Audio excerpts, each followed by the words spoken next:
What's going on, everybody? Well, I went and picked up the Nintendo Switch on release day. I was lucky enough to find a Target that had quite a few of them in stock, and I got there right when the store opened. And I wanted to give you just a few first impressions, like a small little mini review on it. This isn't obviously going to be a huge, elaborate, full-on review because there's still a ton of features about this thing that has not even been unlocked yet. That's part of the thing I'm going to talk about as well. But just wanted to give you some first impressions for the few of you who are interested in this system and curious what maybe some of us think about it. So guys, this is the Nintendo Switch. This is your docking station and your portable tablet console. Now, basically the big gimmick this round with Nintendo, because Nintendo loves their gimmicks, is that you're able to transfer your console whenever you want from just a home gaming console to a portable console in just a few seconds. And on that aspect of it, it delivers 100%, because I'm telling you right now, it is so easy to just take this thing out of its little docking station, and right away you're going to be playing some mobile gaming. And if you come back home, this is sitting right next to your TV, you just slide it right back in, and you're playing games on your TV. Now, the biggest thing that I've had issues with Nintendo in the past is that I'm not really big on gimmicky video gaming. I'm a very basic gamer. I like PlayStation and Xbox because I want a controller, I want a system, and I want to play games. I don't want motion controls. I don't want a gigantic Wii U tablet. The controllers have always been really strange with Nintendo, so just as close to a basic controller as I can get is what I want. Maybe that's not really the most innovative thing in the world, but that's what I like. That's how I play games. That's how I enjoy it. And for the most part, you can do that with a Nintendo Switch, surprisingly. I'll go ahead and take these controllers out. You just slide them off the end of your little tablet there. And these are your Joy-Con controllers. So this is a very scaled down, smaller version, very similar to what they did both with the Wii and with their classic Nintendo controllers, because it's just a very basic thing. You can use these as two-way controllers, where on one side you're using the left hand with the dual stick, or the analog stick, and the buttons down here as directional pads, and on the other side you're using the buttons and the directional pad down here. So it's kind of like the Wii setup. Or you have these little accessories that come, one of them comes with the system, and you can have one, which I actually bought separate, that has a charging port. Now, why the one that comes with the system does not have a charging port baffles me, because it just doesn't make any sense. These are exactly the same. Look at them. They're identical. The only difference is that this one charges, this one doesn't. This one's just a piece of plastic. So, baffling decision why they have ones that come without the charging port. But anyway, you just slide your controllers in, just like that. Slide them in. And they slide very easily. And now you have just a standard controller. And a lot of people were complaining in like the pre-reviews before this thing was released that this controller is really awkward and weird and strange, and people were preferring in a lot of their reviews to just hold the individual Joy-Cons versus have them in this little docking station for a controller. And I totally disagree. I actually think this thing works pretty damn well. It's comfortable, it feels good, it's really ergonomic, and it's perfectly spaced right here for just a regular controller if you want to play it as a regular controller. I've been playing Zelda like this. I don't like playing it with the two dual sticks here because I feel like I'm having bad memories of the Wii. So I actually really like this. Now, as far as how you remove these controllers, there's these two little buttons, which you probably can't see too well. There's these two little buttons right here at the tops of the controllers. And all you do is push that button in and the controllers slide right out. And that's actually really good, because I was worried that it was going to be really awkward trying to detach the controllers, or it might be spring loaded or something weird, and it's not. You just hold those buttons down, and whenever you want to go back, if you want to charge it or if you want to take it on the go, you just slide it right back into the side of your system. And now these controllers are charging if this is plugged into your TV, and now you've got your portable system, and you can just take this on the go and play it right there. That's what the screen looks like. Now, the battery charging for this, or the battery life, is actually really good. It's like 3 hours, which, why would you want more than that in mobile gaming? I guess if you're on the road, but you can charge it if you need to. Like if you're on a road trip, there's a little charging port right here.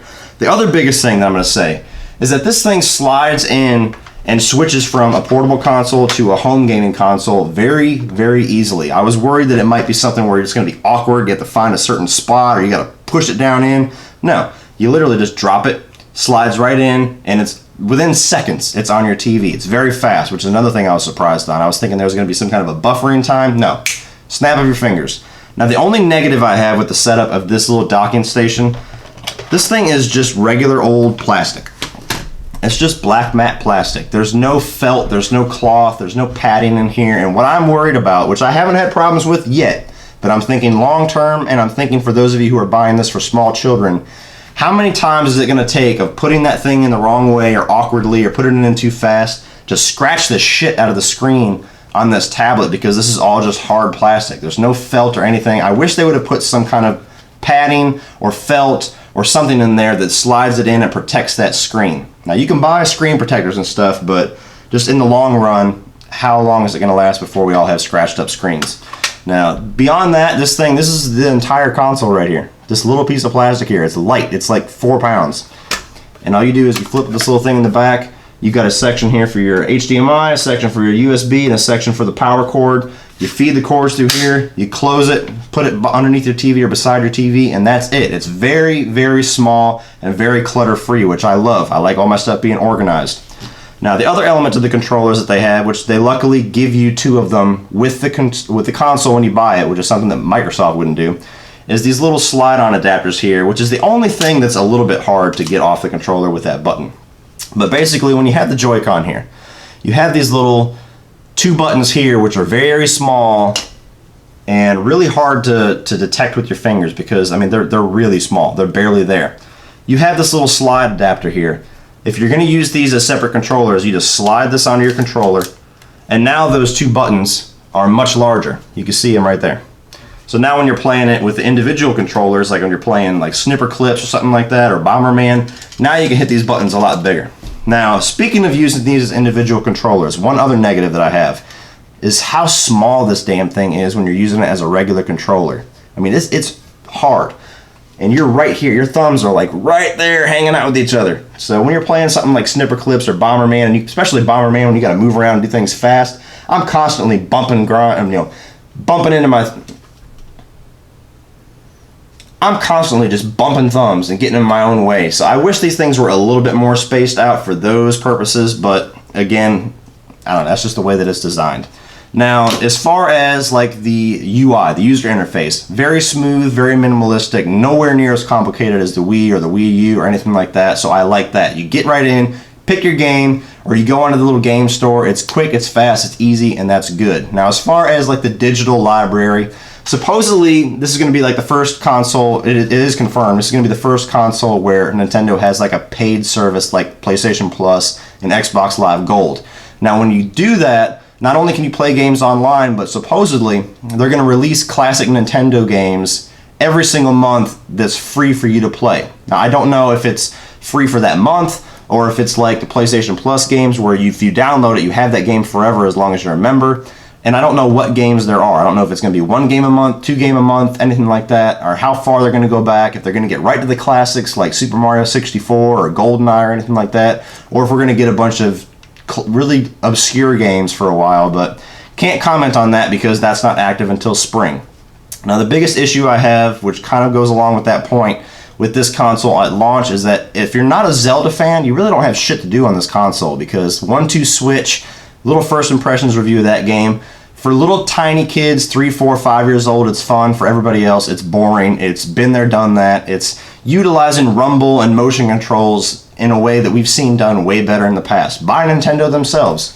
Beyond that, you got Bomberman, you got Zelda. There's no digital library of games. There's nothing else to do with this console yet on launch. So if you're not a huge Zelda fan, I would wait until at least Mario Kart comes out, because around that time, probably their digital library will kick off. But that being said, guys, I'm actually really pleased with the Nintendo Switch as a console. For the little bit that I'm able to experience it right now, it delivers what it promises. Being able to take it from a home video game console to a handheld console within seconds, that's a really cool feature. It's definitely an exclusive feature for Nintendo. Sony and Xbox aren't doing anything close to that, at least I don't think so.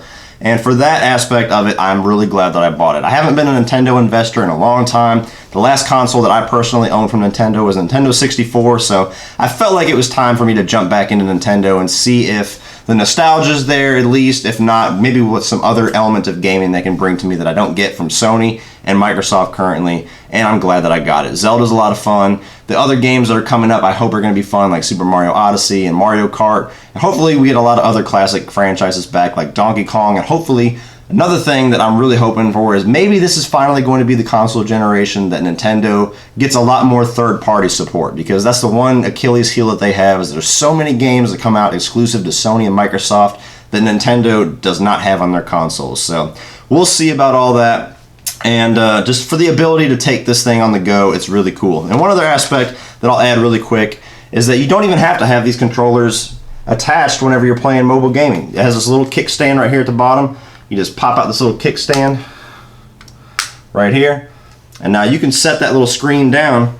I know you can't see it, but you can set that screen down if you're at a restaurant or your friend's house or whatever, over on a table somewhere, and you can just kick back and play it as a little TV. So the biggest advantage of this thing is just all the features of the mobility. So if you're into that and you want something to that effect, everything that this thing promises, it delivers. So first impressions, I like the Nintendo Switch, and I hope that it's going to deliver a lot more as more things start to come out for this console and as more things are supported on it. So not a very structured review, guys, not really planned out, not even probably all that coherent, but just wanted to give my initial thoughts, just kind of ramble on about the things that I like and dislike and maybe are a little bit worried about with the Switch. But overall, very happy that I bought it. Pretty cool little console. So do you guys own the Nintendo Switch? What do you think about it? Are you excited for this? Or you have no interest in Nintendo? Put all of your thoughts on Nintendo, the Switch, or even just video games in general down in the comment section below, and we'll talk about it. Please like and share this video and hit that subscribe button. That way you get to come back and see me next time.